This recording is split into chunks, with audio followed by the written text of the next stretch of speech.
Hey everyone, today I'm going to talk about the great city that most of us live in, Washington, D.C., and the numerous things it has to offer. First, I highly recommend taking full advantage of the sports that this town has to offer. You have the Washington Nationals, you have the Wizards, you have the Redskins, and the Caps. Personally, I like to see baseball games, so I tend to go to as many Washington National games as I can. It's a great stadium, and they always play the Mets, and I'm a New York Mets fan, so it's great to see a good rivalry.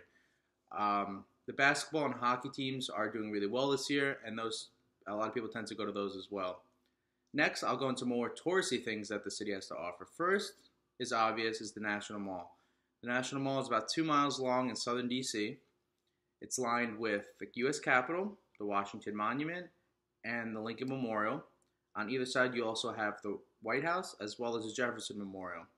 Also in the National Mall, you have plenty of museums. A lot of people don't know this, but the Smithsonian museums are absolutely free, so it's really easy to go right into a museum and spend a few hours. You have the National Air and Space Museum, you have the Native American Museum, and you have the American History Museum. You could spend all day in these museums and still not successfully go through all of them. Also in the National Mall, I highly recommend getting either a White House or a Capitol tour. These tours are pretty easy to get. You get them through either your congressman or your senator. In the U.S. Capitol tour, it's about a half-hour tour. You get to tour the gallery, you get to tour the rotunda, and it's full of a lot of history. And it's a lot of things that people see on TV but don't actually see in person. Next is the White House. The White House, it's more restricted, obviously for security reasons, but you get to go to the White House and see the green room, the blue room, the east room, the west room, and pretty much the whole inner parts of the White House. And it's a really good experience. I also highly recommend that as well. National Mall itself is a great walk. It's full of a lot of people, but it's also nicely lined with trees. And on a good day, it's really good to just to walk around with friends or family.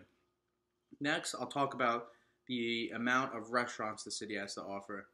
DC, it may not be known for its food, but it has plenty of restaurants. You could go to a new restaurant every day and constantly be surprised by the food. You have anything from Chinese, Italian, American, Spanish. It's all really good restaurants, and they all tend to have happy hours, brunch specials. So it's really good to get a good deal and really enjoy the food. Next is the neighborhoods in DC. You have Georgetown, you have the waterfront, you have Capitol Hill. Each neighborhood in DC has its distinct neighborhood, and you can really easily tell when you switch from one neighborhood to the other. And that's what I love about this city. In Georgetown, you have the small, quaint, tight roads with lined with shops and restaurants. It's a really good experience, especially if you want to shop. Next, you have DuPont Circle, which is full of some history, as well as a good park. You also have Capitol Hill, which is full, obviously, with the Capitol building, as well as nice townhomes. And the waterfront is a really good place. You're by the National Stadium, and you get to see the waterfront, and there's also lined with good restaurants and bars down there. So DC, it's really easy to do something new every time you're down here. I've been here for 4 years, and I tend to do something new every weekend. So I highly recommend taking full advantage of what the city has to offer. Thanks.